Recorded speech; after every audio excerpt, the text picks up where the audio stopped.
Hey there! Welcome back to English Coffee Podcast. Grab your coffee, get cozy, let's talk.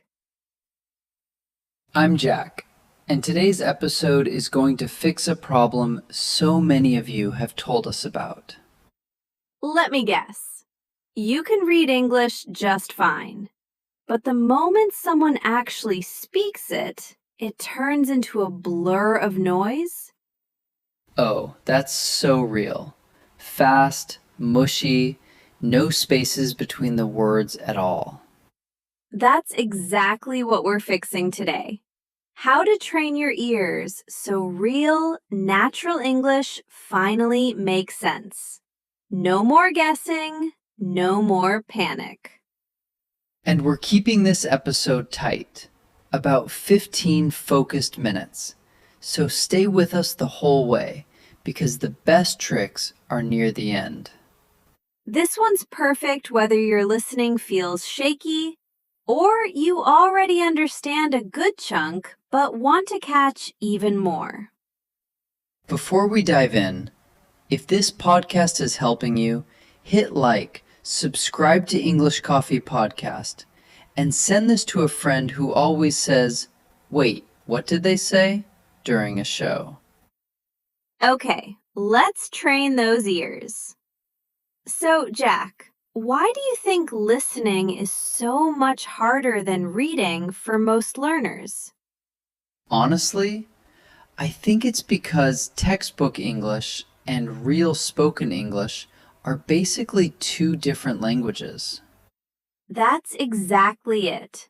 There are really 3 reasons listening trips people up. Reason 1, speed. Native speakers don't pause between words like a textbook does. Right. In a book, it's "I am going to the store." But out loud, it's more like one long sound. That's called connected speech, when words blend together, join up, and some sounds vanish completely. Connected speech. Okay, that already sounds like the key to this whole episode. It is, and we'll dig into it in a minute. Reason 2 is accents. American, British, Australian, Canadian, they all shape sound differently. I remember hearing an Australian accent for the first time and genuinely wondering if it was English.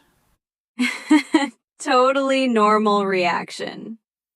And reason 3.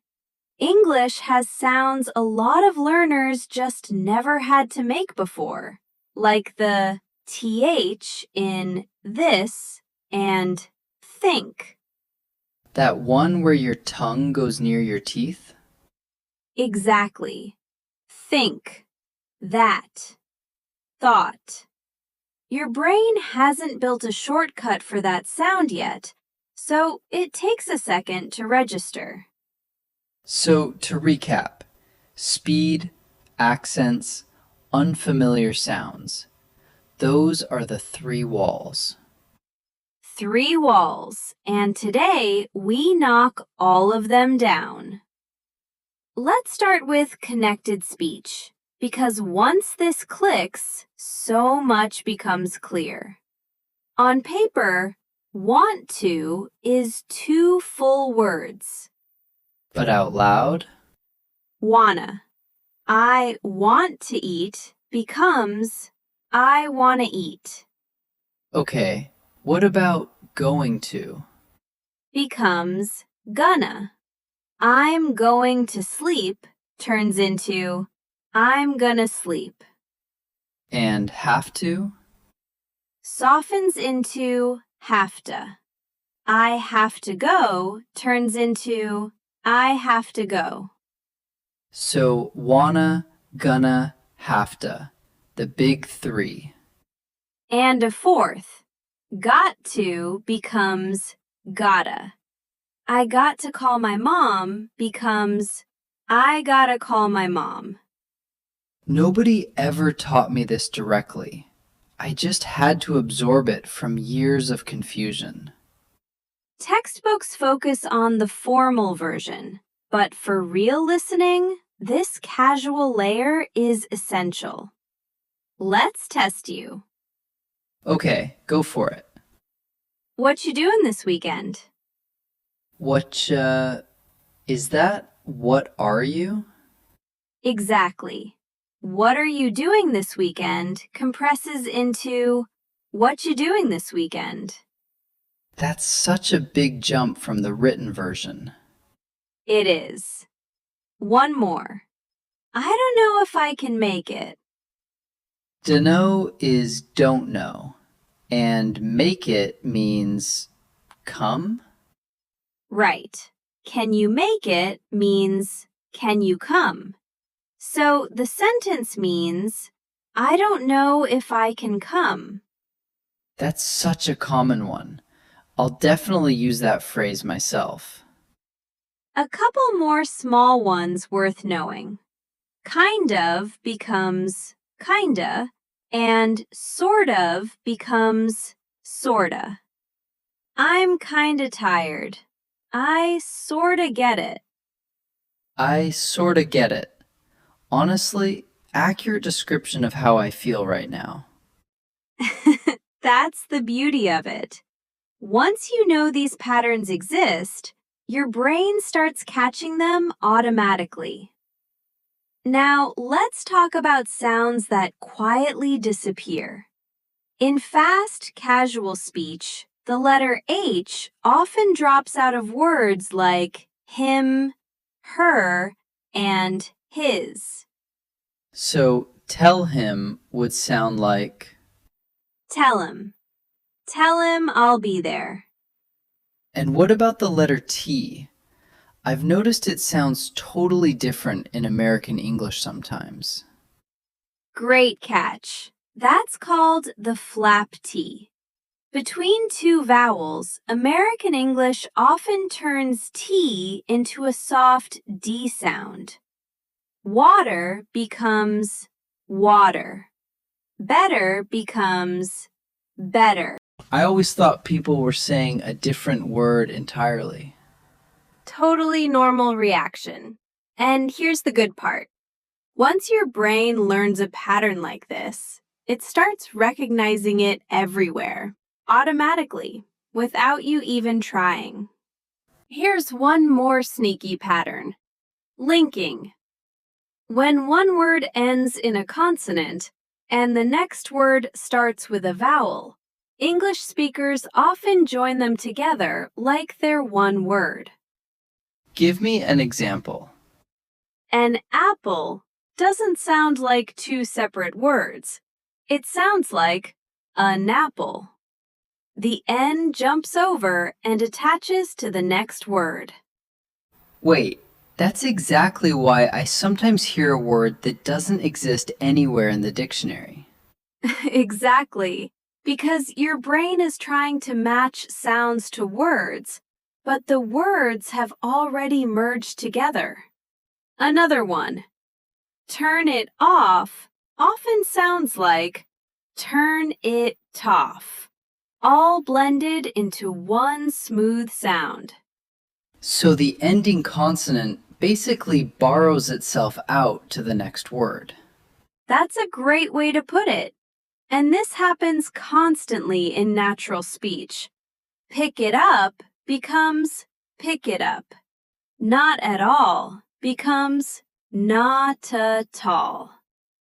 Once you know to listen for this, I bet a lot of confusing sentences suddenly make sense. That's exactly the goal. You're not missing words. The words are just holding hands. Okay, is there another type of linking, or is it always a consonant jumping to a vowel? There's actually a second type. When a word ends in a vowel sound and the next word also starts with a vowel sound. English speakers add a tiny extra sound in between to connect them smoothly. Like what kind of sound? Sometimes it's a soft W sound. sometimes a soft Y sound. Take go on. It often comes out as go on, with a little W bridging the two words. Go on. Okay, I can hear that. And see it, since C ends in a vowel sound and it starts with one, it becomes see it, with a small Y connecting them. That explains so much. I always assumed I was just missing a sound completely. You're not missing anything. Your ears are hearing it perfectly. Nobody ever explained that the sound exists on purpose. Can we try a slightly longer sentence with both types of linking in it? Sure, try this one. I ate an apple and it was amazing. Okay. I ate an apple and it was amazing. Almost exactly. Ate an links into aten. An apple links into a napple. And it was links into it was. The whole sentence rolls together as one continuous sound. If I heard that sentence without knowing this, I probably would have understood maybe half of it. That's completely normal. And that's exactly why so many learners feel like their listening is bad, when really they just haven't been shown these connecting rules yet. It's not a bad ear, it's an untrained ear. Exactly that distinction. There's also linking that happens when the same consonant sound ends one word and starts the next, like black cat. Instead of saying two separate K sounds, speakers usually hold it as one slightly longer sound. So it's black cat, not black cat with a clear pause. Right, no gap, no double sound. Just one smooth stretch through the shared consonant. Same thing probably happens with something like big game, right? Two G sounds blending into one. Exactly. You're already predicting the pattern, which means your ear is adjusting in real time. Honestly, this feels like one of those things that once you notice it, you can't stop noticing it. That's the exact moment your listening starts to shift, when linking goes from invisible to obvious.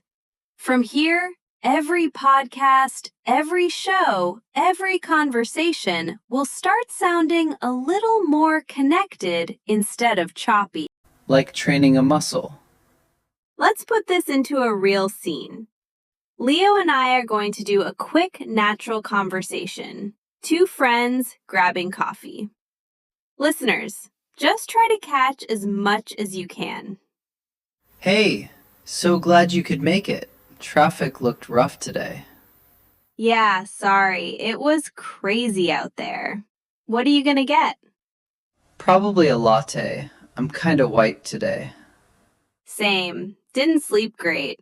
I think I'll get a black coffee, something strong. Ooh, brave. That's too bitter for me. I used to think that too, but I sort of got used to it. Maybe I'll just get a cappuccino.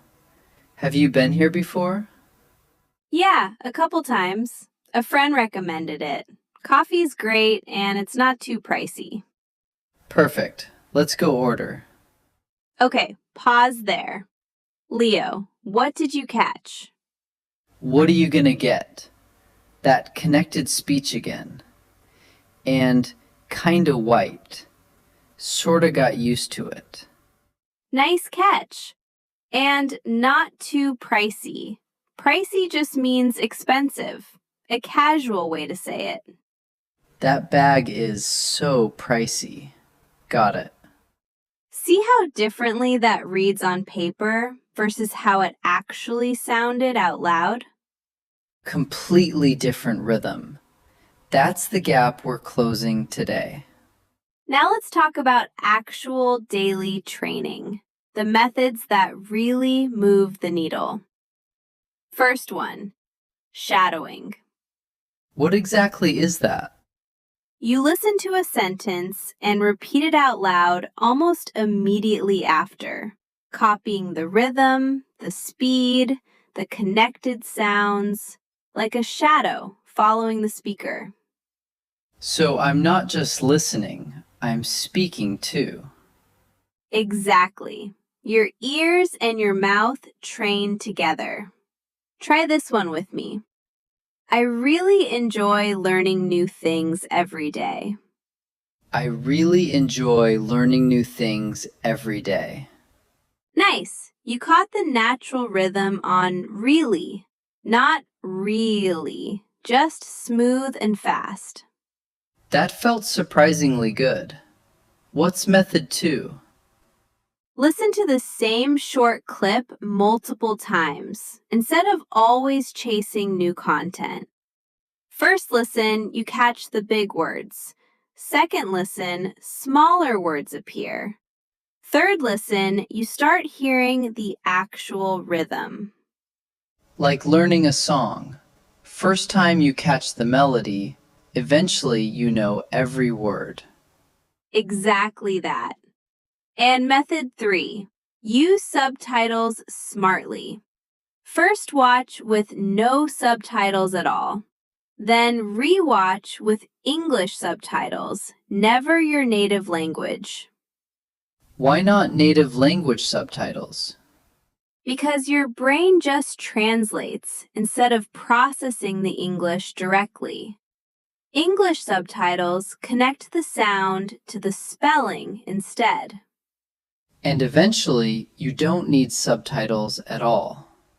That's the goal. Full understanding, no crutch needed. One more piece, accents. A lot of learners worry, if I only study American English, will I understand British English? I've wondered that myself, honestly. At first, maybe not perfectly, but exposure fixes that fast. Listen to a mix, and your ears adjust to all of them. So pick one accent to speak with, but listen widely. Exactly. Don't avoid the accents that confuse you. Lean into them. Every accent has its own rhythm, and that's actually one of the most beautiful parts of this language. Let's do a fast recap. Today we covered why listening feels so hard, speed, accents, and unfamiliar sounds. We broke down connected speech. Wanna, gonna, hafta, gotta, kinda, sorta. We covered disappearing sounds like the dropped H and the flap T. And we covered 3 real training methods: shadowing, repeated listening, and smart subtitle use. That's a lot packed into 15 minutes. And now, community question.